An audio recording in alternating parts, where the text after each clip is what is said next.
तो हेलो दोस्तों, आज हम प्रॉफिटेबिलिटी रेशियो के बारे में पढ़ेंगे। इससे पहले की 3 जो वीडियो थी वो बाकी की रेशियो वगैरह में थी, जिसमें हमने पहले लिक्विडिटी, फिर सॉल्वेंसी और एक्टिविटी रेशियो वगैरह में पढ़ा था। और हम प्रॉफिटेबिलिटी रेशियो वगैरह में पढ़ेंगे। प्रॉफिटेबिलिटी रेशियो आप नाम से समझ पा रहे होंगे कि ये बिजनेस के लिए क्यों ज़रूरी है। प्रॉफिटेबिलिटी के बारे में जानने के लिए कि बिजनेस की प्रॉफिटेबिलिटी कैसी है और उसने रिसोर्सेज का यूटिलाइजेशन और फंड्स का यूटिलाइजेशन कैसे हुआ है। तो शुरुआत करते हैं। पहले है gross profit ratio. Gross profit ratio express the relationship of gross profit to revenue from operation. It expressed in percentage. जैसे मैं आपको बताता हूँ, ये ग्रॉस प्रॉफिट है। ये ग्रॉस प्रॉफिट कैसे निकलता है? ग्रॉस प्रॉफिट निकलता है रेवेन्यू फ्रॉम ऑपरेशन में से जितना जितनी कॉस्ट लगती है वो माइनस कर दिया जाए। अब मान लीजिए सीधा सीधा लिखा है कि आपकी नेट सेल्स है, ठीक है, ये नेट सेल्स है।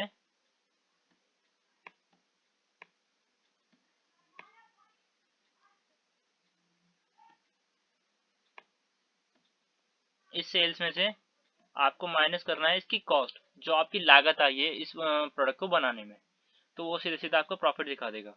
और इसमें ये है आपकी, फिर इसके बाद आपको प्रॉफिट यहाँ रखना है और नीचे रखनी है नेट सेल्स। अब जो परसेंटेज आएगी, मान लीजिए वो परसेंटेज ज़्यादा आई है पिछली बार से, मान लीजिए इस बार आ गई है 75%, ठीक है।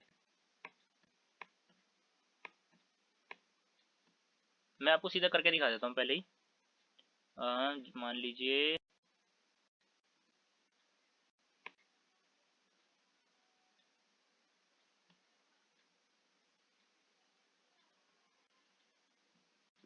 आपके पास जो था ग्रॉस प्रॉफिट वो आया 2 लाख रुपए, और पहले जो सेल्स थी वो है आपकी 4 लाख। तो आपका क्या निकला? 50% आया है आपका प्रॉफिट। क्या आपका 50% प्रॉफिट आया है, ठीक है। और पहले आपका जो प्रॉफिट आया था वो था सिर्फ 37%। तो मतलब 13% की बढ़ोतरी हुई है पहले से, ठीक है। मैं पहले एरो बना देता हूँ ताकि आपको समझ आए कि हाँ पहले 37% था और अब 50% हो गया। तो इससे क्या हुआ, जो आपकी रिसोर्सेज थे, जितनी भी फंड थे, वो प्रॉपर तरह से यूटिलाइज हुए हैं, क्योंकि आपकी जो परसेंटेज है वो पहले से सुधरी है। और परसेंटेज सुधरने का मतलब है आपने पहले से ग्रोथ किया है या पहले आपने जो मिस्टेक की थी उसमें आपने इम्प्रूवमेंट किया है, ठीक है। Cost of revenue from operation का फॉर्मूला ये है, opening inventory plus net purchase plus the expenses minus closing inventory. अब ये बता दूं कि ग्रॉस प्रॉफिट से आप अदर पेमेंट की एक्सपेंस भी करते हैं, सॉरी अदर एक्सपेंसेस की पेमेंट भी करते हैं।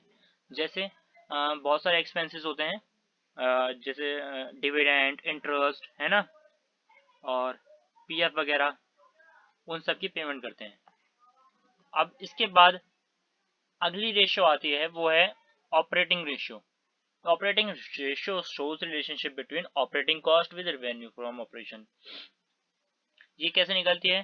Cost of revenue from operation यानी कि जिस प्रोडक्ट को हम बना रहे हैं उसकी लागत प्लस ये है ऑपरेटिंग एक्सपेंसेस। अब यहाँ पर जो हम मान लीजिए इस प्रोडक्ट को बनाने में जितनी लागत है, इस लागत में कौन कौन से जुड़ते हैं, जैसे मशीनरी, लेबर, है ना, इलेक्ट्रिसिटी या गुडविल खर्च की जाती है, और जो भी है सब कुछ यहाँ पर एक्सपेंस होते हैं। उन जितने भी हमने रिसोर्सेज खर्च किए हैं उन सब के ऊपर जो एक्सपेंसेस आते हैं वो कैसे, कौन, जैसे मशीनरी हमने यूज़ की, मशीनरी पे क्या लगता है? डेप्रिसिएशन लगता है। वो कहाँ आता है? ऑपरेटिंग एक्सपेंस में आता है। और जैसे लेबर यूज़ की हमने, लेबर के ऊपर क्या, कौन से एम्प्लॉय बेनिफिट एक्सपेंस करते हैं, जैसे उन पे पीएफ और इंश्योरेंस और वगैरह बहुत सारे होते हैं, जैसे वर्कमैन कंपनसेशन, है ना, वो सारे एक्सपेंस यहीं आते हैं। उसके बाद गुडविल इस्तेमाल करते हैं। अब गुडविल पे क्या लगता है? अमोर्टाइजेशन, वो यहाँ होता है, ठीक है।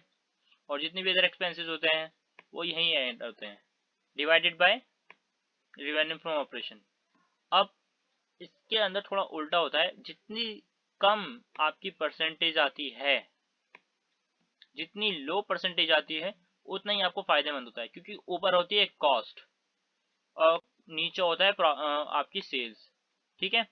ऊपर होती है कॉस्ट और नीचे होती है सेल्स, और जितनी ज़्यादा परसेंटेज कम आएगी मतलब आपने उतना ज़्यादा प्रॉफिट किया है, क्योंकि ये सब जितना ज़्यादा परसेंटेज जितनी कम परसेंटेज आएगी मतलब इतना परसेंट आपका सेल्स का पार्ट क्या है, कॉस्ट है। ये परसेंटेज शो करेगी कि आपने इतना परसेंट जो है कॉस्ट है, और इतना परसेंट लेस करने के बाद ही आपको क्या मिलेगा, ऑपरेटिंग प्रॉफिट मिलेगा। और ये ऑपरेटिंग कॉस्ट कैसे निकलती है मैंने आपको बता ही दिया है, और cost of revenue from operation भी बता दिया है। Opening inventory plus net purchase plus direct expenses minus closing inventory, और ये ऑपरेटिंग एक्सपेंसेस। ठीक है, ऑपरेटिंग एक्सपेंस के डीप में भी बता दिया मैंने कि क्या कौन कौन से एक्सपेंस आते हैं, employee benefit expense, depreciation and amortization expense and other expenses. ठीक है, इसके बाद आते हैं operating profit ratio. Operating profit ratio में ये आप प्रॉफिट समझ रहे हैं, जहां प्रॉफिट होगा वहां में हायर परसेंटेज चाहिए ही चाहिए। अब यहाँ पर ऊपर है ऑपरेटिंग प्रॉफिट। ऑपरेटिंग प्रॉफिट कैसे निकलता है, ऑपरेटिंग कॉस्ट करने से माइनस, और अब मैंने बताया भी ऑपरेटिंग कॉस्ट क्या होती है, हमने अभी पढ़ के आए हैं। जितने भी डेप्रिसिएशन हुए, एम्प्लॉय बेनिफिट एक्सपेंसेस हुए और अमोर्टाइजेशन एक्सपेंसेस, अदर एक्सपेंसेस को काटने का जो बचता है वो है ऑपरेटिंग प्रॉफिट। अब ये ऑपरेटिंग प्रॉफिट क्यों जरूरी है, ये ऑपरेटिंग प्रॉफिट से ही आप आगे जो एक्सपेंसेस होते हैं उनकी पेमेंट करते हैं। ठीक है,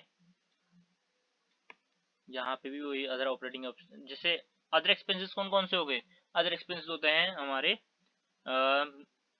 office expenses, administrative expenses, selling and distribution expenses, ये सारे हमारे अदर एक्सपेंसेस आते हैं। क्योंकि ये अदर एक्सपेंसेस इसलिए आते हैं क्योंकि ये सारे प्रोडक्ट के बनाने के बाद होते हैं।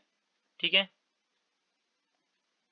ये डायरेक्टली मैन्युफैक्चरिंग में नहीं होते, और इसमें भी हायर परसेंटेज चाहिए होती है, क्योंकि जितना ज़्यादा प्रॉफिट परसेंटेज आएगा उतना ही अच्छा होता है, उतना ही अच्छा होता है कंपनी के लिए, कि उन्हें ज़्यादा से अमाउंट, ज़्यादा प्रॉफिट मार्जिन मिलेगा, और वो आगे उस प्रॉफिट का यूटिलाइजेशन और अच्छे वे में और अच्छी जगह करेंगे। उसके बाद आती है net profit ratio. Net profit ratio में क्या होता है, this ratio establishes the relationship between rand new net profit and revenue from operation. Increase in profit show indicates the better efficiency of the business enterprise। ठीक है, ये क्या दिखाता है कि जितना ज़्यादा आपका प्रॉफिट बढ़ेगा उतना ज़्यादा एफिशिएंसी बढ़ती है आपके बिजनेस एंटरप्राइज की। कैसे, टैक्स, एक तरह से पेमेंट ऑफ टैक्स ज़रूरी है, क्योंकि हर कंपनी को पेमेंट ऑफ टैक्स करनी होती है। आफ्टर टैक्स के बाद जो प्रॉफिट बचता है उसे डिवाइड किया जाता है हमारे नेट सेल से। उससे क्या निकलती है, एक परसेंटेज निकलेगी, और जितनी परसेंटेज हाई होगी उतना ही प्रॉफिट हमारे लिए अच्छा होगा, क्योंकि ये प्रॉफिट उसके बाद दिया जाता है इंटरेस्ट एंड डिविडेंड के तौर पर। ठीक है, और जितना ज़्यादा प्रॉफिट होगा उतना ज़्यादा मार्जिन उन्हें दिया जाता है, और बाकी का जो बचता है वो रखा जाता है as a retain earning for future survival and growth and other liabilities के लिए भी। ठीक है, ये जो नेट प्रॉफिट बचता है, नेट प्रॉफिट आता है, जितनी ज़्यादा परसेंटेज होती है उतना ज़्यादा ही अट्रैक्ट करता है अदर पोटेंशियल इन्वेस्टर्स को, हमारे बिजनेस में इन्वेस्टर नहीं, क्योंकि जितना ज़्यादा डिविडेंड और हम इंटरेस्ट पे करेंगे अपने शेयर होल्डर्स को और डिवेंचर्स को, उतना ही फ़ायदा करेगा और उतना ही अट्रैक्ट करेगा पोटेंशियल इन्वेस्टर्स को हमारे फर्म्स की ओर। उसके बाद आती हैं return on investment. This ratio measures the relationship between profit before interest and capital by enterprise। ठीक है, और this ratio shows the over utilization of fund। Over utilization of fund कैसे, जैसे आपने ये प्रॉफिट लिया है, ये बिना किसी चीज के है, बिना मतलब बिना कोई चीज पे किए हुए, जैसे बिना इंटरेस्ट पे किए, बिना टैक्स पे किए और बिना कोई डिविडेंड दिए हुए। ठीक है, तो उसे हम डिवाइड करते हैं हमारी टोटल फंड से, यानी कि कैपिटल एम्प्लॉय से, शेयर होल्डर फंड से, जितना पैसा हमने अभी तक बिजनेस में लगाया है। ठीक है, अगर वो परसेंटेज हाई निकलती है तो मतलब वो शो करती है हमारे, हमने जो फंड्स यूटिलाइज किए हैं वो प्रॉपर तरीके से हुए हैं। मगर अगर वो अगर वो रेशियो डिक्रीज हो जाती है या कम निकलती है तो वो शो करती है कि जो हमने जो फंड्स लगाए हैं कंपनी में और प्रोडक्शन बनाने में यूज़ हुए हैं, ये रिसोर्सेज यूज़ हुए हैं कंपनी के, वो सब प्रॉपरली या ओवर यूटिलाइज हुए हैं, अनप्रॉपरली और ओवर यूटिलाइज हुए हैं। ठीक है, तो यहाँ पर higher ratio shows the utilization of fund and low ratio shows the over utilization of fund या अंडर यूटिलाइजेशन ऑफ फंड, ये मिस मैनेजमेंट ऑफ फंड, जो भी आप कहना चाहें। ठीक है, और नेट प्रॉफिट कैसे निकालते हैं? Net profit after tax plus interest करके निकाला जाता है। डिविडेंड इन सब के बाद दिया जाता है, पर जब तक हमारे पास जब प्रॉफिट आफ्टर टैक्स होगा, पहले पे किया जाता है, ठीक है, टैक्स, फिर इंटरेस्ट, फिर आता है डिविडेंड, इस तरह से होता है। शेयर होल्डर फंड में ऐड करेंगे हम नॉन करंट लाइबिलिटीज, तो मिलती है कैपिटल एम्प्लॉयड। तो आई होप आपको ये सारी रेशियो समझ आई होंगी, और यहाँ पर हमारे जो अकाउंटिंग रेशियो का टॉपिक है वो यहाँ समाप्त होता है। जिन्होंने ये वीडियो देखी है उनको ये समझ आया होगा कि अकाउंटिंग रेशियो क्यों ज़रूरी होती हैं और उनके क्या यूजेस हैं, क्या फॉर्मूलेज हैं, कितने टाइप की होती हैं। अगर आपको ये पसंद आया हो तो प्लीज़ वीडियो को लाइक कीजिएगा, चैनल को सब्सक्राइब कीजिएगा, और keep watching our video. Thank you.